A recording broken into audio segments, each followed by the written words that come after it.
I negated to pull up his first one. However, I think we went back and look. Similar themes are throughout, that we're always focused on solutions.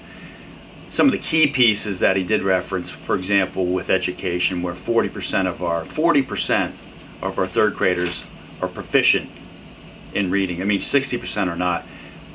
I'd be willing to go out on a limb to say that that number has not moved at all, perhaps even gotten worse over the last 7-8 years. We need to do things differently in education. We're spending more and the results have not made any sizable impact. Our caucus will be coming out with a series of bills and legislation that will be advocating for a different approach to education. What we would do differently to continue to put more and more money into it with similar or less results is insanity. Some of the other areas that he talked about, are record spending. It was talked about record revenues. However, the record spending that we're now, over the last 2 years, the budget has increased almost 10% each year. This budget now will be past $6 billion. Just a few years ago, we were at $5 billion. With that record revenue, unfortunately, over that tenure, we've had very few, I think one tax cut bill that during the tail end of the pandemic, we did initiate $300 tax credits. We've always advocated for more prudent spending, looking at giving money back to the individuals who provide us those tax revenues. So we'll continue to advocate for targeted tax cuts that, unfortunately, over Governor Carney's term, we did not see any of those areas.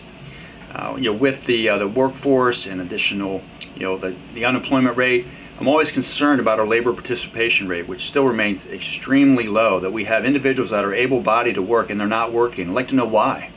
Some of that ties into our over 30%, perhaps 1/3 of all Delawareans on Medicaid. That is just inexcusable, and that number has not changed. We've not improved on that. Why is that? What are we doing? What are we not doing? With that Medicaid piece, that encompasses a huge piece of our health care expenditures, over $2 billion. We have to do differently. That's a complicated issue between user, provider, insurance. However, if we cannot bend that cost curve or the user curve, we're going to just be working and paying taxes to support our public health care, which we have to do differently. So looking back, we're looking for different solutions, different recommendations. And like I mentioned, we're going to have legislation that will request the next governor to present his or her recommendations on key areas in education. We have to focus on doing things differently, and we're offering, our party and our caucus is offering solutions on what we would do differently, not just over the last 7, 8 years, 20 years, 30 years, but what we're going to do differently moving forward. Yeah, I was disappointed to hear that. I don't think that was a time for a victory lap on that topic. The fact of the matter is the will of the people were ignored. The individuals that elect us to take on such a significant piece, an important piece, a topic like that was left in the regulatory arm versus on the legislative arm. Our caucus have advocated for having people be held accountable for that vote. It was a major topic on the climate change, which the governor believes that the Clean Car initiatives will impact our climate change, our goals. Remember that debate that we're trying to reduce our emissions by another 25% by 2030. I mean, that's a very complicated issue where, in fact, the matter, our air is cleaner than ever before. How we measure that air quality is up for dispute. And yes, the climate is always changing, and how much of that is man-made. He referenced rising sea levels. Part of those issues at the low-lying area, it has nothing to do with the rising ocean. It is land use issues. It is development issues. It's how planning and zoning have done or not done their job in regard to the water that's rising on our roads and sidewalks in those areas. It's not due to the ocean rising. It's due to land use, planning and zoning, and those issues that's impacted those issues. And in my opinion, it is not rising sea levels that are contributing to our roadways and our sidewalks being flooded. I said I would probably say I was a bit intrigued. I would assume what we heard stated today might be something you do in your first or second term, not in your last term. Addressing a systemic problem like education in your last term in office and saying what you need to do then is a little bit very ill-advised. What I would suggest is, we need to get to a point where we need to fund education differently, number one. Number two, we need to create an environment where we are suitably funding academic environments that children are guaranteed success when they get out. What does that mean? That means bring in technology. That means redo schools before they're falling apart. That means if you have an environment where you have socially, economically challenged children and they just don't have a choice of where they can get educated and they're forced to go to a school where less than 5% of the children actually come out of reading level, that's preposterous. It's not right, and I believe it's something that you recognize in your first year as a governor, not say in your last year we only have 40% of our children passing.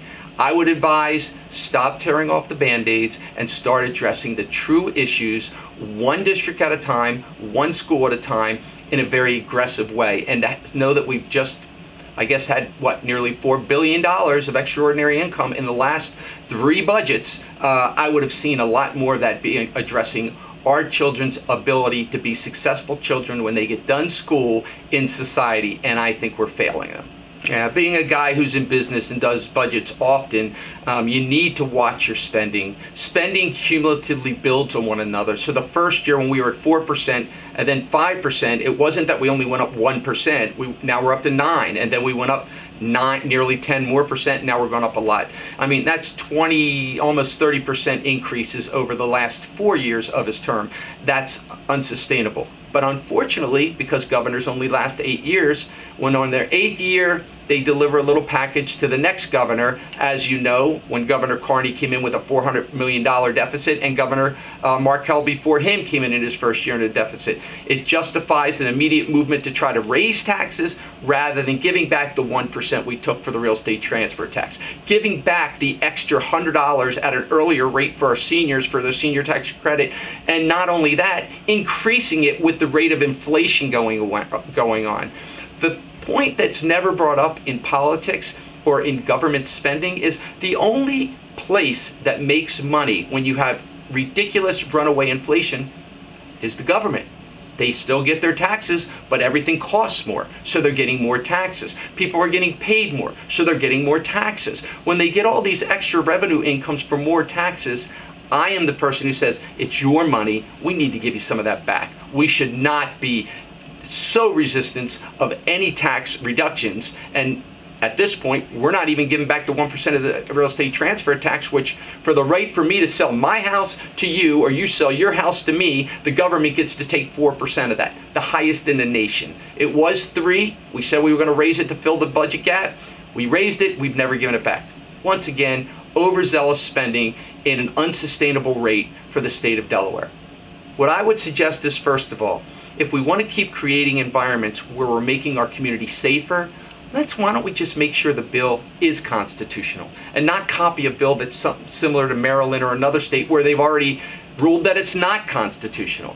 Unfortunately, when you have supermajorities and you have control of the House and the state, what you end up doing is you pass bills that aren't necessarily constitutional. This governor and this particular administration has done that several times. I mean, they passed the vote by mail. They passed the extra bill that ended up giving you the ability to, vote absentee simply by saying, I want to stay on the absentee ballot forever. That's just not logical. What we need to do is create bills that are constitutionally correct and will pass, not just pass the bill. I render to say, I'm puzzled by the year that I actually watched the leadership of the other party literally say, I don't care if this bill is constitutional.